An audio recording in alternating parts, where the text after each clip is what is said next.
Bonsoir à tous. Nous allons démarrer cette séance par la lecture de la convocation de la réunion du précédent conseil municipal qui était le 14 avril 2025 à 20h ici même.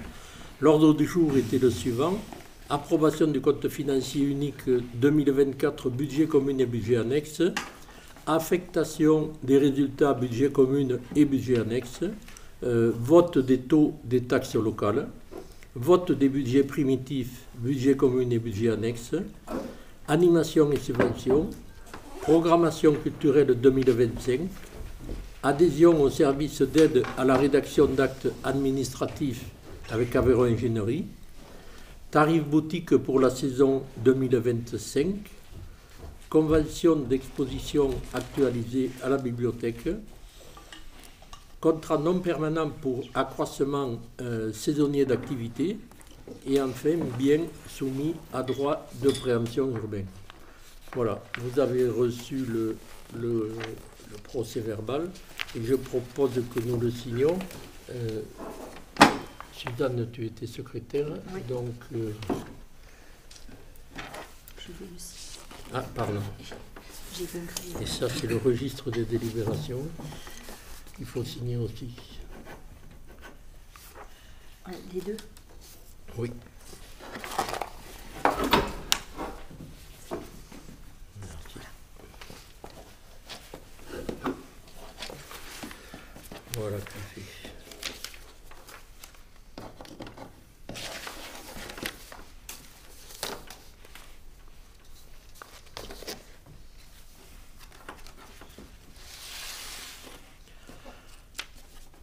Voilà, donc pour le conseil d'aujourd'hui, 20 mai 2025, où en sommes-nous au niveau de la présence? Effectivement, nous sommes moins nombreux, mais le quorum qui est à 8 est atteint, nous sommes 9. Il y a M. Rémi Mazière qui est déclaré absent, qui a annoncé qu'il serait absent. J'ai les procurations de M. Mathieu Larossini pour Claude Ravaille-Roll. J'ai de Madame Isabelle Barès pour Déléry Suzanne, de Monsieur Alain Andrieux pour moi-même et de Monsieur Charles Poux pour Jean-Régis Sauvigny. Voilà.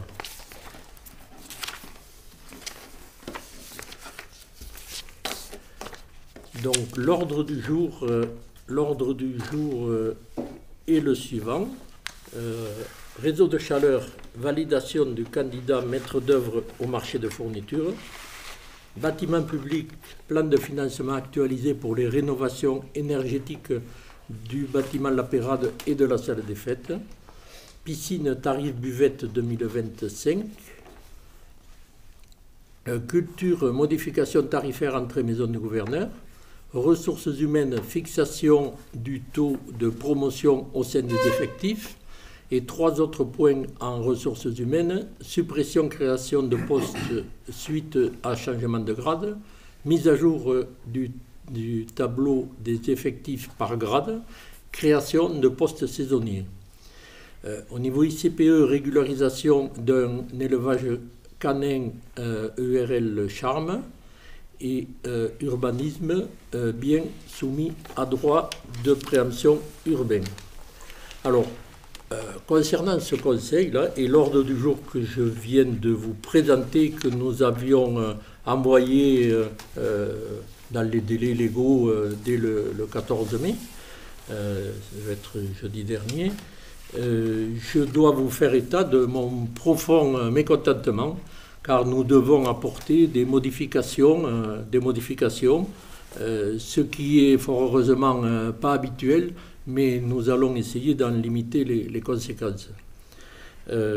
Voilà, nous avions, j'ai listé au point 2 de l'ordre du jour, nous avions bâtiment public, plan de financement actualisé pour les rénovations énergétiques de la Pérade et la salle de fête, mais nous n'allons pas pouvoir délibérer sur ce point.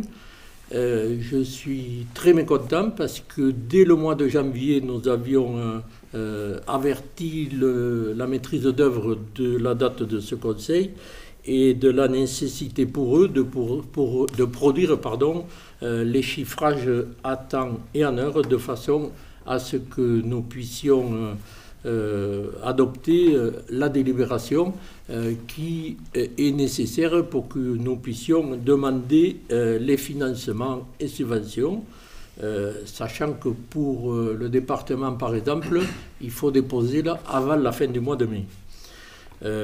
J'avais reprécisé cette échéance d'aujourd'hui lors d'une visio avec l'architecte et le bureau d'études que nous avions fait le 6 mai. Et encore mardi dernier, où nous avons passé toute la matinée en présentiel à finaliser tous les éléments techniques qui étaient nécessaires pour avancer sur ce dossier et parvenir à un chiffrage précis.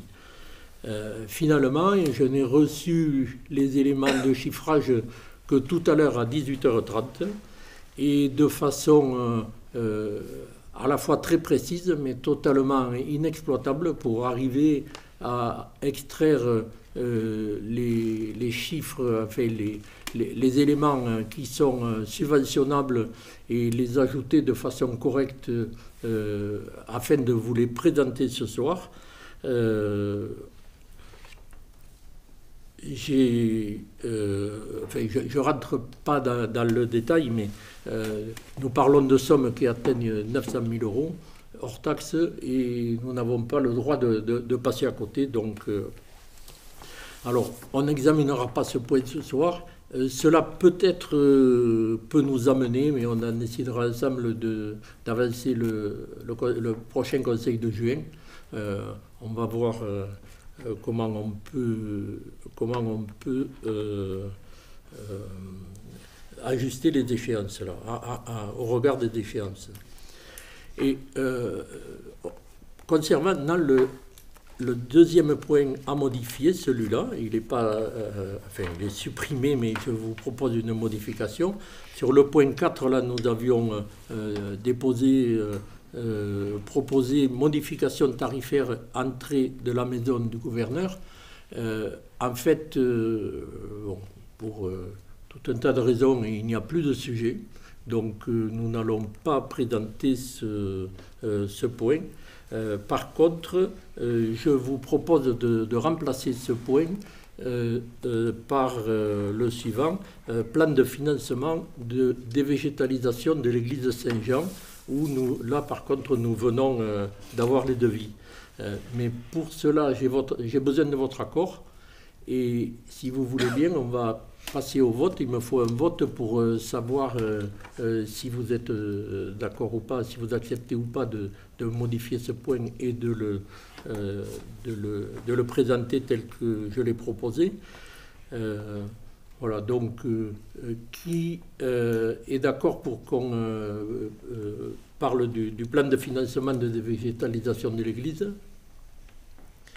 Je vous remercie vraiment de votre compréhension. Oui. Secrétaire de séance. Pardon? Il faut que tu nommes un ou une secrétaire de séance. Oui, tout à fait. Merci de me le rappeler. Donc, qui peut faire secrétaire de séance? Eh bien, Laurence, très bien. Tu es tellement impatient. Tu étais bien préparé, merci.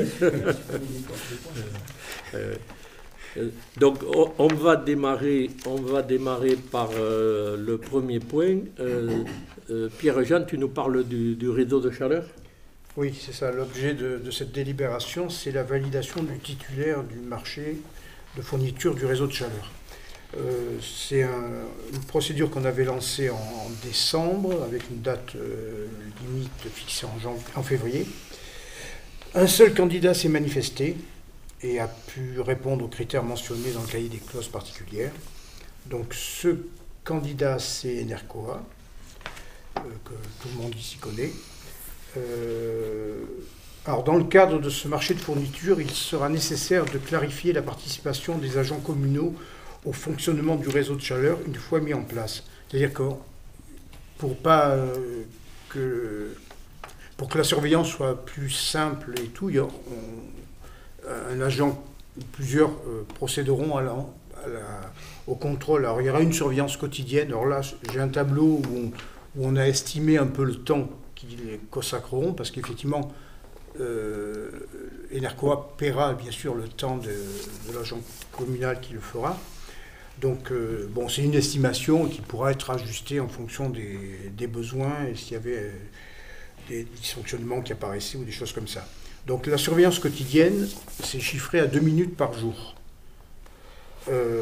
5 jours par semaine, ce qui fait une équivalence de 8h,7 par an. Bon, c'est pas énorme. Après, il y a le descendrage. Ça, c'est une chose qui revient hebdomadairement. Donc, c'est 30 minutes par semaine avec un contrôle visuel qui peut permettre de mettre... puisque la surveillance se fera aussi à distance. Hein. Il y aura un contrôle général sur l'installation. Mais il y a besoin d'avoir un visuel. Donc c'est 30 minutes semaine, ce qui correspond à peu près à 26 heures par an. Après, bon, s'il y a un défaut, il faudra le relais avec un interlocuteur à distance. On considère que c'est 10 minutes par mois et 2 heures par an. Et il faudra aussi réceptionner les livraisons de combustible, environ 15 minutes par livraison et une estimation de 15 livraisons par an. Voilà. Donc au total, ça ferait une quarantaine d'heures. Voilà. Et pour un coût forfaitaire annuel de 1 213 €. Voilà. Donc après, dans les règles que nous devons valider, c'est que dans le cadre des obligations de service, le titulaire du marché, donc Enercoa, doit pouvoir accéder en permanence à la chaufferie, qui sera implanté dans le garage sous la poste, le garage communal. Voilà. Donc, le titulaire prend en charge le raccordement au réseau électrique, il prendra en charge l'abonnement et les consommations électriques nécessaires à la production de chaleur. Bon, on consent à tenir à disposition un point d'eau, qui fera l'objet d'un comptage et dont les consommations seront facturées annuellement. Donc, je vous demande de valider la titularisation d'Enercoa sur ce marché de fourniture, d'autoriser le maire à signer le marché et à signer l'ensemble des avenants relatifs à ce marché, et à valider les conditions de mise à disposition d'un agent communal et les prises en charge du coût de l'énergie. Voilà. Est-ce qu'il y a des questions ? Donc bonjour tout le monde. Bon, je dois excuser Mathieu qui n'a pas pu venir ce soir parce que bon, c'est vrai que les ordres du jour, on a les conseils, enfin c'est que quelques jours avant, et lui, comme il avait déjà des rendez-vous de prix par rapport à son travail, à savoir qu'il est en train de monter un hôtel, donc c'est pas neutre aussi. Quand il y a plusieurs millions d'euros d'engagés, je comprends qu'il a des réunions importantes et qu'il ne peut pas annuler comme ça de fin du jour au lendemain. Alors, il s'excuse de ne pas être là ce soir. Après, je ne sais pas, j'ai du mal à comprendre parce que le deuxième point, c'était par rapport au financement, c'était par rapport à l'aménagement des locaux en fait, enfin, leur mise en place, parce que le deuxième point, il a été annulé en fait. Oui, on va pas en parler aujourd'hui, ça fera l'objet d'un prochain conseil que je souhaite le Oui, mais c'est pour établir le coût des différents aménagements des locaux en fait. Réaménagement des logements du bâtiment La Pérade. La Pérade et du chauffage ici. Oui. Ouais, bon, moi je veux bien qu'on valide le premier point. Bon, par rapport à Enercoa, bon, c'est vrai que Jean-Louis Miquel, que je félicite parce qu'en plus, apparemment, je crois qu'il a pris la présidence d'Enercoa. Bon, il a fait un travail remarquable. Mais je ne comprends pas comment on peut valider un premier point sans connaître le coût des différentes installations que ça va générer derrière. Moi, j'aurais bien vu une présentation globale en termes de coûts, parce qu'en plus, bon, c'est vrai que là, on va voir l'utilisation des agents communaux. Tu dis que c'est 2 minutes tous les jours. Enfin, bon, mais 2 minutes quand il descendra de la voiture et qu'il ira à la chaudière et qu'il remontera de la voiture. Mais après, bon, il y a le trajet, tout ça. Bon, voilà, pour répondre à ça, c'est une estimation. Après, qui sera ajustée en fonction. Hein. Bon, c'est pour ça qu'on parle d'éventuels avenants, s'il fallait modifier cela. Oui, d'accord. Voilà. Mais le calcul, bon, je veux dire aussi le calcul pour tout le reste. Mais donc, je m'interroge par rapport à ça. Moi, je ne peux pas le valider Le premier sujet, tant que je ne connais pas le coût du second, en fait, c'est bien ça qui me gêne. Je comprends ton interrogation, Claude, et on est sur deux sujets différents que vraiment j'avais à cœur de passer aujourd'hui. C'était les deux premiers points à l'ordre du jour. Il ne s'agit pas pour nous de masquer ou de cacher quoi que ce soit, mais enfin, à la fois ces deux sujets différents et extrêmement liés. Bon, ce qu'il faut savoir sur le réseau de chaleur, c'est qu'il va fournir à nos chaudes chauffage et eau chaude sanitaire, à la fois le bâtiment de la Poste, le bâtiment de la maison de soins, la gendarmerie avec la brigade et les appartements. On souhaite faire le détour par la salle des fêtes et aller donc alimenter l'immeuble La Pérade. Et après, il restera à Enercoa, et nous le souhaitons, mais nous, on ne peut parler que de ce dont on est propriétaire. Il restera à Enercoa, aller voir les quelques voisins qui sont intéressés par ce projet. Vous remarquerez que sur le réseau de chaleur, on n'a pas présenté, et je suis surpris de ne pas avoir la question, on n'a pas présenté de plan de financement. Pourquoi? Parce que il faut qu'on fasse vite, mais ça ne va rien coûter à la commune, puisque le financement, nous allons l'assurer par les fameux CE, les certificats d'économie d'énergie, qui vont apporter, j'allais dire, 90% du financement. Et ensuite, si vous validez que ce soit pris en charge par Enercoa comme prestataire, c'est Enercoa qui va le porter et pas la commune. Nous ferons que fournir les bâtiments et du personnel dans les conditions dont nous parlons, là, qui sont proposées, mais nous allons juste après acheter la chaleur à Enercoa. Voilà, donc ça c'est le premier point. Et en ce qui concerne le point que nous annulons aujourd'hui, nous avons aujourd'hui les chiffres, mais malheureusement trop tard.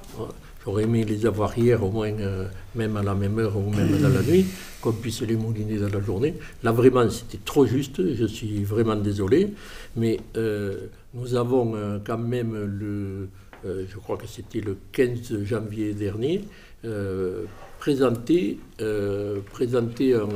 un premier plan de financement qui était certes plus approximatif que celui qu'on aurait dû présenter aujourd'hui, mais qui donnait les grandes lignes à hauteur de 900 000 € pour l'ensemble des deux bâtiments. Voilà, je ne sais pas si j'ai répondu à ta question, mais voilà où on en est aujourd'hui. Et nous, alors je reviens par contre sur le réseau de chaleur. Il est important de prendre des décisions et de ne pas traîner. On a besoin d'avancer puisque les CE c'est terminé à partir du mois d'octobre dans la configuration actuelle, au niveau de financement actuel, et ne sont pris en compte que les dossiers qui étaient déposés. Nous avions déjà déposé l'année dernière les dossiers de demande, donc sur le réseau de chaleur, il faut pas qu'on traîne. Et effectivement, la rénovation de la Pérade, surtout la Pérade, la salle des fêtes sans moins d'incidence, mais est vraiment liée, quoi. Voilà où nous en sommes. Non, mais le principal, c'est Enercoa qui le porte, et qu'en termes de financement et donc de subvention, ce soit au rendez-vous, je veux dire, pourquoi pas. Vu qu'on a des délais respectés, et si c'est une proposition intéressante, on peut y aller. Mais dès l'instant, c'est qu'au bout, c'est vrai que par rapport au raccordement, il faut qu'il y ait du monde qui soit raccordé pour justement enfin, amortir l'installation, parce que c'est quand même pas une installation neutre, ça prend de la place et tout ça, voilà. C'est au bois, c'est quand même une certaine logistique derrière, et c'est un petit peu tout ça, quoi. Donc si ça se fait, il faut que ce soit vraiment valable, quoi. Et après, bon, j'entends ce que tu dis, s'il n'y a pas de souci dans ce côté-là, moi, ça me va. Hein. Et puis, valable et vertueux, parce que remplacer 8 chaudières fioul par une chaudière plaquette bois, c'est vraiment un très bon plan. Effectivement, le plan de financement des rénovations, il y en avait déjà eu un en fait. Là, Enercoa, c'est pour la fourniture. Oui. Mais là, on va pour le réseau de chaleur en tant que tel, quoi. Qu'on les prend comme fournisseurs. Et tu as bien fait que tout soit bien au rendez-vous comme c'était prévu. En tout cas, c'est bien que tu aies signalé que Jean-Luc Miquel est effectivement devenu président de l'Enercoa, donc c'est un Ajacois, et qui remplace Michel Delpech, le président de Ouest Aveyron Communauté, qui lui devient président d'honneur. Très bien. Vous n'avez pas su qu'il y avait conseil, vous l'avez su au dernier moment, qu'il y avait le conseil aujourd'hui? On l'a su il y a 6 jours. Et vous étiez pas au courant? Vous avez toujours pas l'agenda partagé ni le... Ah non, ça on ne le reçoit pas. Mais il y a quand même 3 semaines que c'est affiché sur le site de la commune. Il faudrait penser à y aller de temps en temps. Ouais. Voilà. Voilà, donc s'il n'y a pas d'autres questions, je mets au vote cette proposition. Donc qui est pour? Je vous remercie. Le prochain point, Jean-Régis, tu nous parles des tarifs de la buvette à la piscine. Oui, et je sens que je vais vous passionner. On est amené, comme chaque année, à approuver les tarifs, les prix de vente des produits vendus à la buvette de la piscine. J'espérais qu'on puisse envoyer avant ce conseil, vous envoyer les tarifs. Ça n'a pas été fait, donc je vais devoir vous lire l'ensemble des articles. Ça va aller assez vite. Donc on passe aux glaces Cornetto 2,70, Super Twister 2, Calipo 1,90, Solero 2,50, Magnum 3, Sorbet Bio 2,70, Friandises, Galette Sablé 0,70, Sablé Chocolat 0,90, Croque-Monsieur 3,50, Frites 3, Chips 1,50, Boissons, Orangina 2,20, Coca-Cola 2,20, Iced Tea 2,20, Limonade 2,20, Jus de pomme bio de verger communal 1,20 €, Sirop à l'eau 0,60, Eau 1 €, Café bio tasse 1,20 €. Et enfin, accessoires, les maillots de bain, mais uniquement en cas de dépannage, bien sûr, 10 € et lunettes 6 €.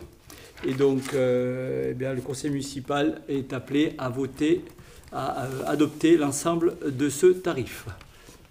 Tu t'en es très bien sorti. Hein, je peux aller plus vite si vous voulez. Et s'il n'y a pas de questions, je mets ces propositions de tarifs au vote. Qui est pour? Merci. Donc, le prochain point concerne le plan de financement pour l'église de Saint-Jean. Ça concerne ce qu'on appelle le strict entretien de l'église. Ce sont des travaux qui sont réalisés en principe chaque année afin de veiller à l'entretien régulier des façades. Il s'agit là de travaux, comme l'église est classée, vous le savez, des travaux réalisés en concertation avec l'architecte des bâtiments de France, l'UDAP et la DRAC, au titre du fait que cet établissement est classé. Alors, les travaux à mener cette année sont les suivants. Sur le clocher, la façade nord, dévégétalisation des trompes et de la façade, du contrefort nord-ouest jusqu'au clocher, en technique de travaux acrobatiques. Le montant hors taxe est de 3 110 €. Et sur la façade nord, à partir de l'entrée, dévégétalisation des murs et des contreforts là à la nacelle, par contre, pour un montant de 1 665 €. Alors, je vous propose donc le plan de financement suivant. Le coût global donc se monte à 4 775 € hors taxe. Le plan de financement est le suivant, 40% par la DRAC pour 1 910 €, 20% par la région pour 955 €, 20% par le département, 955 €, et il reste en autofinancement pour la commune, 955 € également. Voilà, bon, vous savez, surtout avec les changements de temps et la pluie et les températures que nous avons, les végétaux sont en croissance optimale, là, surtout à cette période. Et pour le bon entretien de notre église, il faut donc prendre ces mesures. Voilà, je ne sais pas si vous avez des questions. Donc je mets ce plan de financement à votre vote. Qui est pour? Je vous remercie.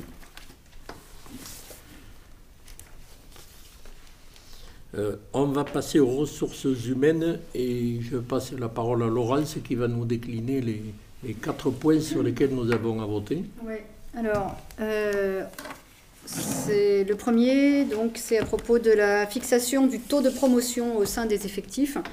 Donc c'est une obligation qu'on a aussi au niveau de la collectivité pour les fonctionnaires dans le cadre pour leur donner la possibilité de changer de grade, donc d'avoir un avancement de grade. Et donc il est demandé à l'Assemblée délibérante, après avis du comité technique qu'on a saisi pour qu'il puisse étudier notre demande lors de sa dernière réunion du 14 mai. Et donc, il est demandé à l'organe délibérant de déterminer le ratio entre les agents promouvables, les agents qui vont être promus parmi ceux qui sont promouvables, c'est-à-dire qui remplissent les conditions de changement de grade. Donc, il est demandé d'établir un ratio.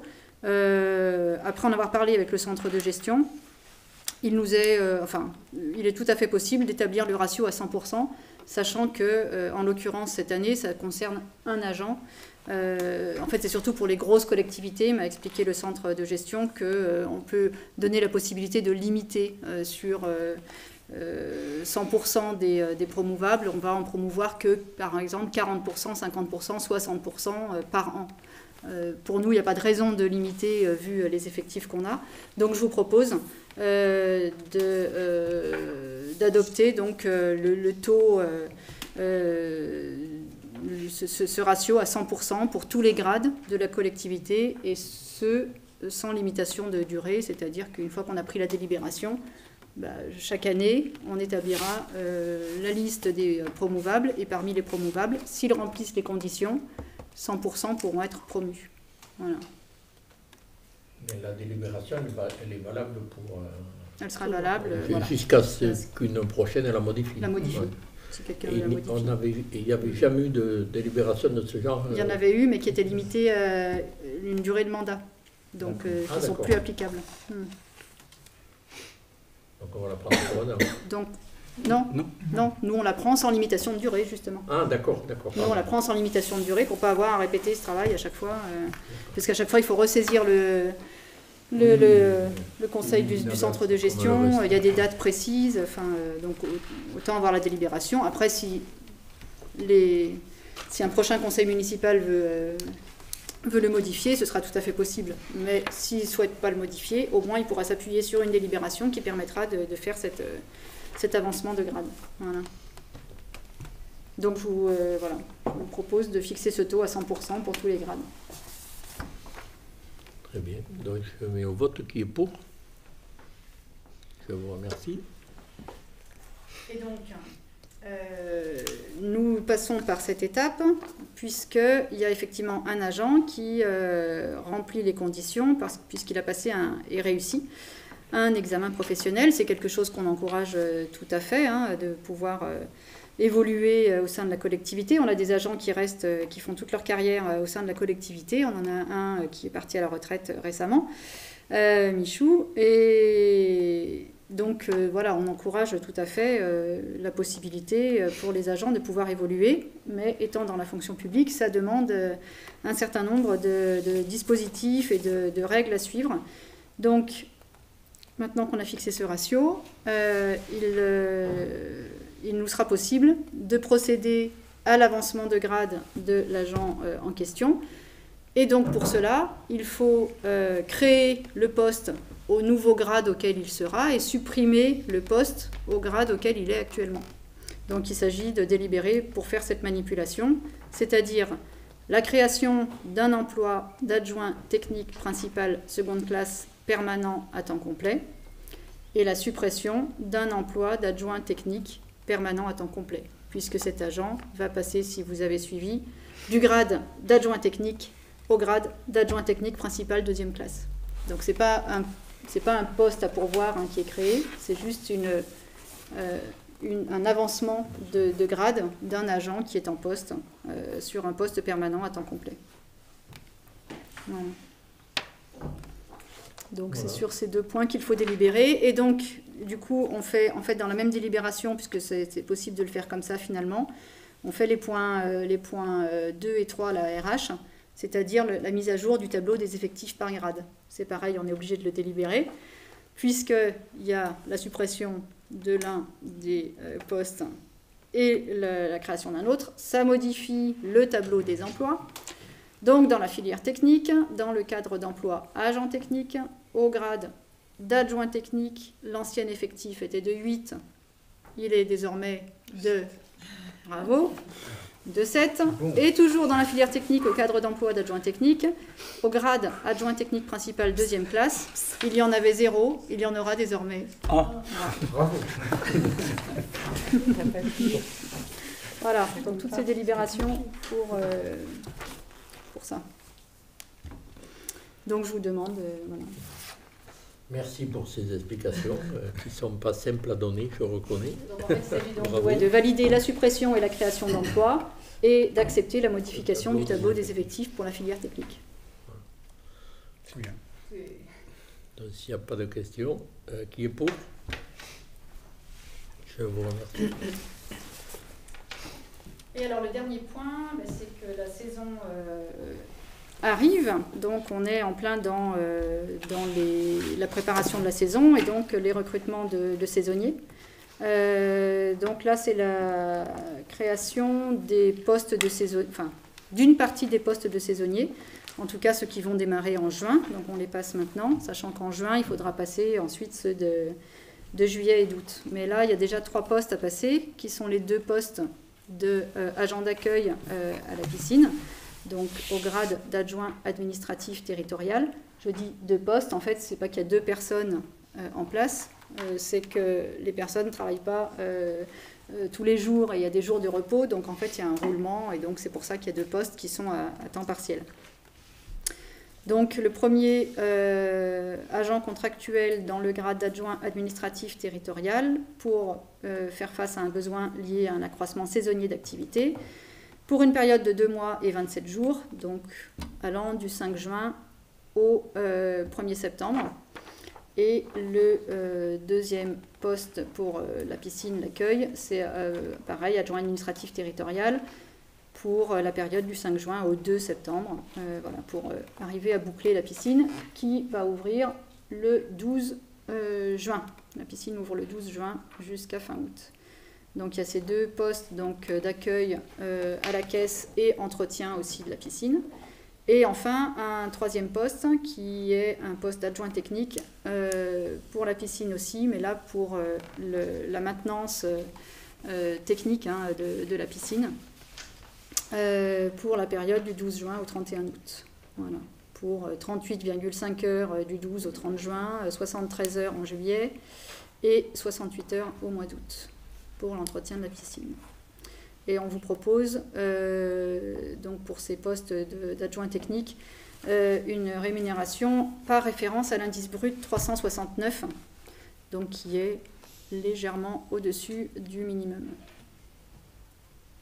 Sachant que ça demande quand même des compétences techniques, quoi. C'est pas des postes ménage, etc., quoi. Enfin, voilà.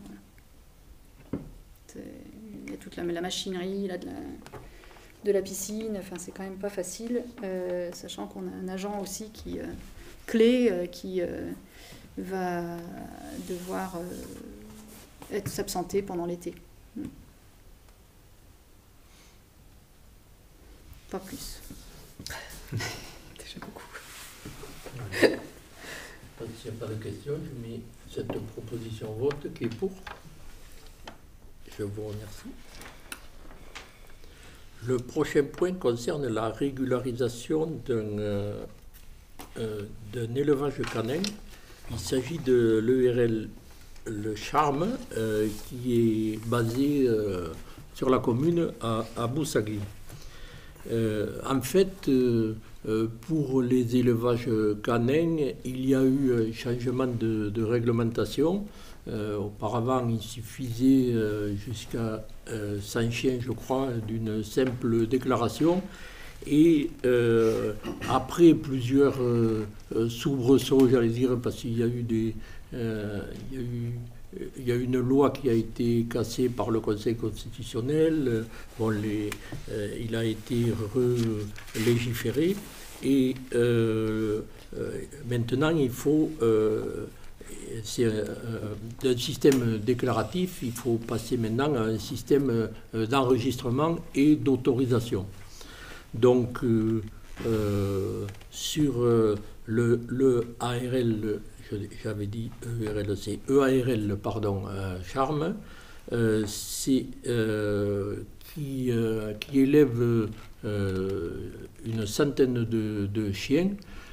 Il était nécessaire de faire une régularisation au niveau de l'IPC, des IPCE, ICPE, pardon. ICPE, c'est installation classée au titre de la protection de l'environnement. Et donc, il y avait nécessité de régulariser l'existence de cet élevage, qui prévoit d'ailleurs une extension, je pense, pas du tout immédiate, mais qui pourrait, la demande est formulée, pour aller jusqu'à 180 chiens. Suite à un arrêté préfectoral du 4 mars 2025, une consultation publique a été réalisée dans tout le mois d'avril, du 1er avril au mercredi 30 avril, donc sur la commune de Najac et sur la commune de Ginals, puisque de l'autre côté du ruisseau et à proximité immédiate, il y a des habitants de la commune de Ginals. Là, on touche le Tarn-et-Garonne. Donc, la consultation s'est déroulée suite aux affichages légaux qui ont été faits par la préfecture, les affichages en mairie et l'information sur les journaux légaux. Et en fait, la consultation n'a donné part à aucune observation de quelque habitant que ce soit. Et donc, sans observation de la part des habitants, je vous propose de notifier cette régularisation et bien sûr de ne pas nous opposer à l'exploitation de cet élevage canin qui existe d'ailleurs depuis de nombreuses années sur la commune. Voilà. Je ne sais pas si... Cette enquête aura coûté autour de 20 000 €, je crois. Ah mais sûrement, mais c'est pas... C'est un gros dossier, très documenté. Ouais. Ah, mais ça, c'est sûr, en France, on sait faire. Ouais. Ah oui, oui, avec des obligations et des contraintes, on peut le comprendre, sur le plan sanitaire notamment, qui sont tout à fait normales, à mon point de vue. Voilà, donc je vous propose de notifier la régularisation et de donner un avis favorable donc, à ce projet. Donc, qui est pour? Je vous remercie. Et le dernier point, c'est le droit de préemption urbaine. Donc, vous avez reçu la proposition de vente de M. Besançon à M. Guillemin, au lieu-dit Mazerolle. Les parcelles W, alors 342, 352, 363, 426, 431, 433, 434, 652 et 654 pour une surface totale de 4733 mètres carrés avec de l'habitation et du bâti bien sûr pour un prix de vente de 250 000 €. Voilà, bon, comme d'habitude, je vous propose de ne pas préempter pour ce bien. Voilà. Qui est d'accord donc pour ne pas préempter? Je vous remercie. Voilà, donc nous avons terminé les points à l'ordre du jour. Je pense que nous avons quelques informations diverses à donner, peut-être Jean-Régis. Oui, pour rappel, ce samedi, à partir de 8h30, nous vous donnons rendez-vous à la salle des aînés pour d'abord partager un café, une foisse, et ensuite pour partir sur les chemins et dans les rues de Najac pour une opération coordonnée entre l'apanage et la commune de Najac, de nettoyage à la fois des chemins, nettoyage essentiellement désherbage des chemins, et pour la partie intramuros, de nettoyage de rues. Donc on vous attend nombreux, équipés de débroussailleuses, serpettes, etc. Et on terminera cette sympathique manifestation par un apéritif et un repas pris en commun à la cantine de l'école. Voilà, mais soyez nombreux, merci. Soyez nombreuses et nombreux, pardon. Laurence? Mais pour faire suite, après avoir bien travaillé dans les chemins, n'hésitez pas à aller vous détendre à l'espace bien-être du village vacances, qui sera ouvert ce samedi après-midi encore aux habitants du village de 15h à 18h. Donc vous pouvez récupérer des billets, des tickets d'entrée gratuits auprès de Fabienne. Voilà, et ce sera la dernière séance au VVF, puisqu'ensuite il y a des longs week-ends et donc des groupes. Donc c'est pas possible pour le VVF d'accueillir les habitants à ce moment-là, mais il y aura ensuite la piscine municipale qui ouvre le 12 juin. Voilà. Très bien. Fabrice? Non. Non. Oui, nous parler du marché médiéval, tu m'avais dit. Ah oui, pardon. Ils vont me faire la tête là. Non mais du coup là, le jeudi de l'Ascension, là, jeudi 29 mai, il y aura là, tout le long de la rue du Bourguet, la rue de la Loge, et puis jusqu'à la maison du gouverneur, ainsi que la forteresse, et il y aura un marché médiéval, des animations. Toute la journée de 10h à 18h est suivie d'un repas médiéval fait par un traiteur spécialisé. Et donc il faut vite réserver parce que apparemment les places sont limitées. Et donc c'est l'association Cultura qui organise cet événement en partenariat avec la maison du gouverneur et donc la mairie. Voilà. Tant qu'on est dans les repas aussi, à savoir que samedi soir, il y a le repas des chasseurs ici même dans cette salle. pour ceux qui sont intéressés, ils peuvent toujours s'inscrire. Après l'espace bien-être, Ouais. ça fait une grosse journée. Et voilà. Le débroussaillage, l'espace bien-être Ça et le fait repas. journée, ouais. Là, je crois qu'on a la totale. Le journée. Je vais faire le grand chelem, je crois. Moi. Ouais, c'est l'espace bien-être l'après-midi quand même. Voilà, sur ces belles perspectives, je clôture ce conseil. Je remercie à nouveau les bénévoles qui sont là pour nous permettre de diffuser, de filmer et puis de diffuser ce conseil. Et je vous dis au mois prochain, peut-être on calera la date, mais juste pour dire que l'information, on la donne dans les délais réglementaires, il n'y a pas de souci. Par contre, si le conseil, on peut le faire le vendredi soir comme il se faisait avant, ce serait bien. Oui, mais c'est très compliqué pour avoir la présence des élus là. Oui, oui, oui. Mais disons que nous, on a pas mal de week-ends qui sont compliqués. Nous, on aimerait partir aussi faire d'autres choses en week-end. Et c'est pour ça aussi que Voilà. c'est compliqué. Merci à tous. Bonne soirée. Merci.